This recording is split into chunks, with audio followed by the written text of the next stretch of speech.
In the previous video, I gave you an introduction to the Access to Work website and explained the steps you need to take if you decide to make an Access to Work application by telephone. I said that the Access to Work advisor you get through to will, almost certainly, suggest you apply online. And I said that by taking your claim on the phone, all the advisor is doing is following the online procedures anyway. Whilst I believe applying online isn't as straightforward as Access to Work claim it is, I also believe that you shouldn't be apprehensive.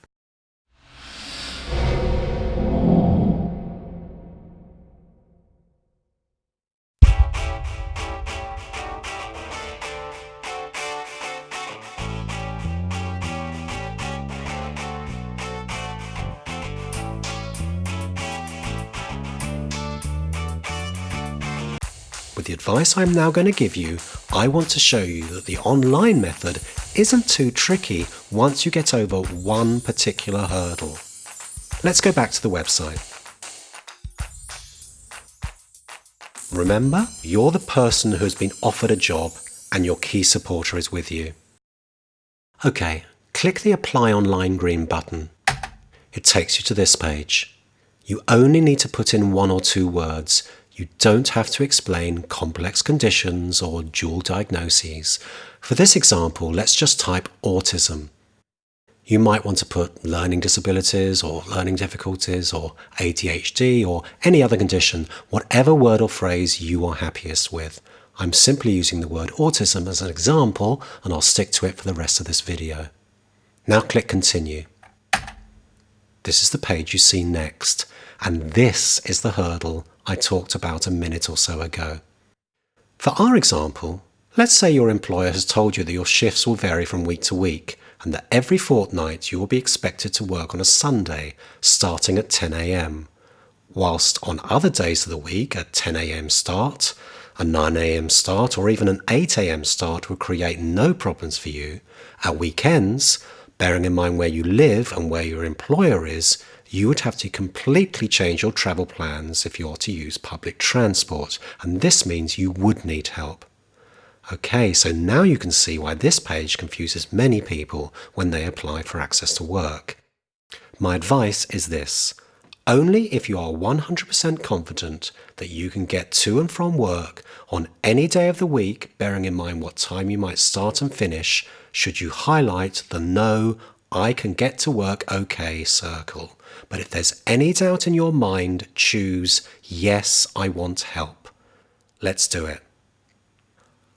They give you a drop down and the hurdle's just got a little bigger, hasn't it? Because whilst your job hasn't even started yet, you're being asked how you get there. This page, more than any other, creates problems for people. If you're making your application by phone, the advisor realizes the flaw in the system and is skilled enough to know how to move on to the next stage. But for somebody applying online, they often simply don't know what to do at this point. So this is what you do, and these instructions come directly from an Access to Work advisor whom I spoke to very recently when I was writing the guidelines for this video. Whilst I know it's not true, strictly speaking, tick the walking or cycling box. You will then see this page. Why can't you carry on walking or cycling? Doesn't make sense, of course. Your job hasn't started yet, but stay with me.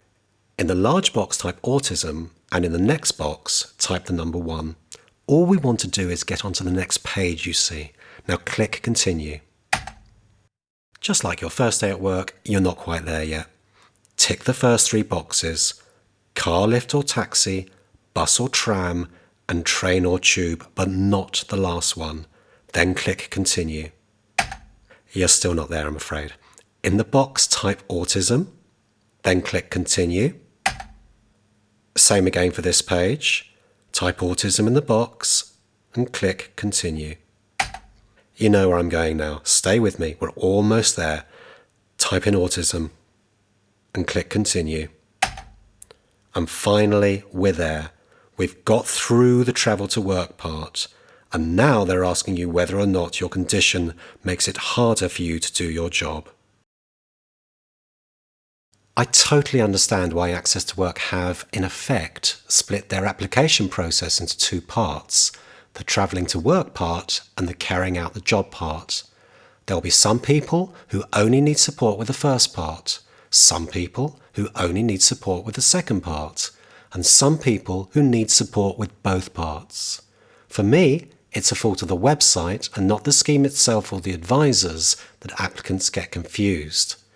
But please bear in mind what I said a few minutes ago. Unless you are 100% confident the journey to work isn't going to create any problems, highlight the "Yes, I want help" circle and then jump through the hoops I've shown you how to jump through. If you choose the "No, I can get to work okay" option, and then once the job starts you find there are issues that create problems, whilst it's fine to make a fresh access to work application at this point, it's so much easier if everything's been taken care of before the job starts.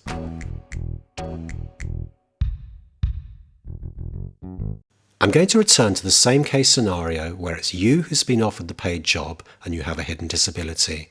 We'll stick to the autism example as well. You have a key supporter who can help you with, among other things, your access to work application. Does your condition make it harder for you to do the job? Well, the truth is, you don't really know yet. The job hasn't started. From what you gleaned at the interview, you suspect that most of the actual tasks will present few problems. But when the interviewer mentioned attending team building days, you're happy to acknowledge that your autism will make it harder for you to do this part of your job. So, just like the travelling to work part of your application, if you have just a 1% feeling that your condition might make it harder for you to do your job than other people, highlight the "Yes" circle. They're giving you a drop-down box asking you specifically how it's harder. Now, you've probably got a few ideas on this, but it's going to be impossible to fill this in with any sort of accuracy because your job hasn't started yet, so don't even try. The website isn't making any sort of judgment. You're not going to be marked down for being brief.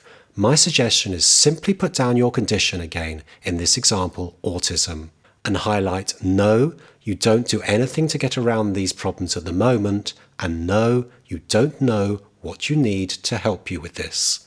All these crucial questions are going to be addressed once you get your own individual access to work advisor. We'll be covering this in another video. All we're doing for now is getting through the online application. So click Continue. For this page, the website is doing its best to accommodate applicants who are already in work as well as those whose jobs haven't started yet. So highlight one of the three circles. For our example, as in most cases, it's the employed circle. And then, when you click the "I have a job but I haven't started it yet" link, a drop-down appears letting you know that you can still apply. Now click Continue. For this page, you need to fill in the basic information about your job. Start by putting in your job title. Let's say you're going to be a warehouse assistant. And then say who your new employer is going to be.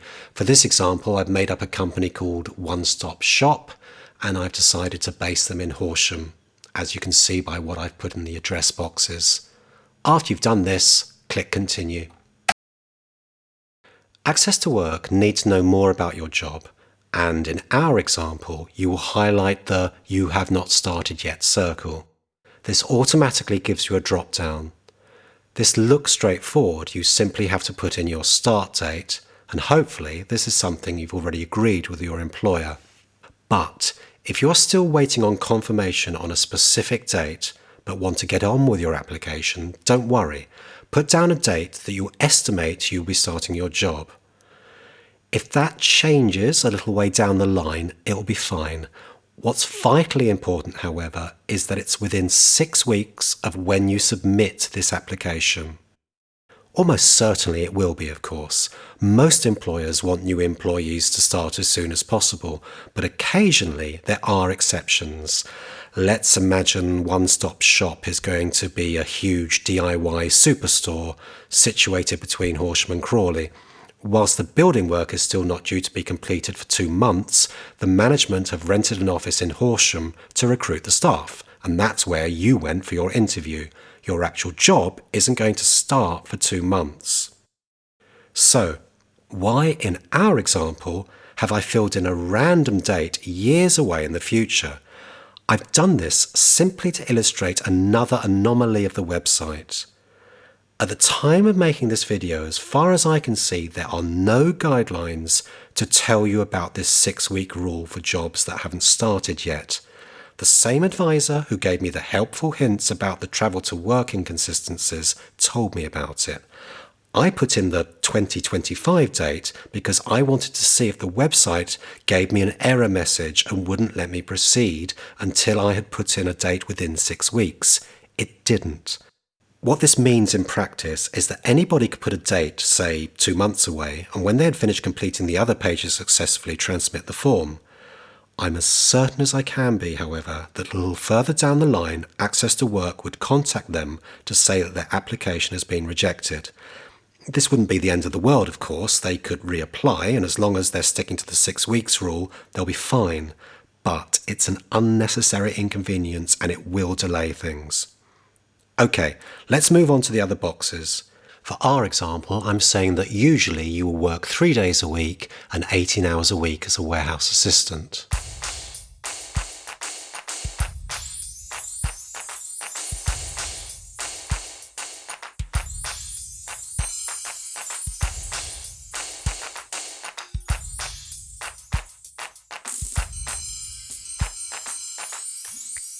At this point, it's worth saying a little more about the type of employment Access to Work covers.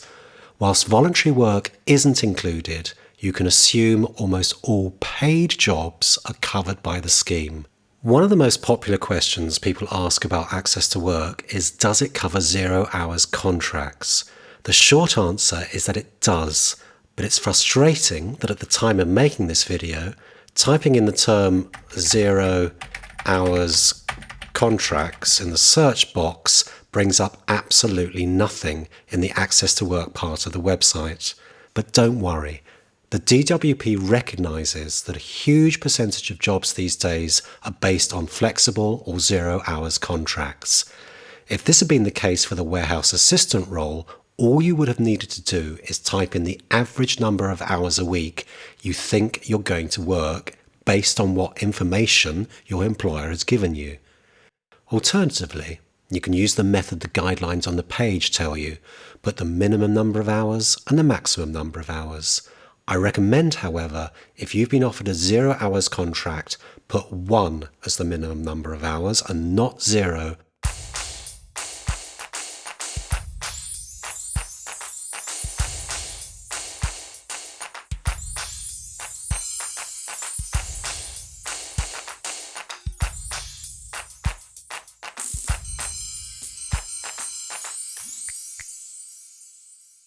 Okay, let's click continue.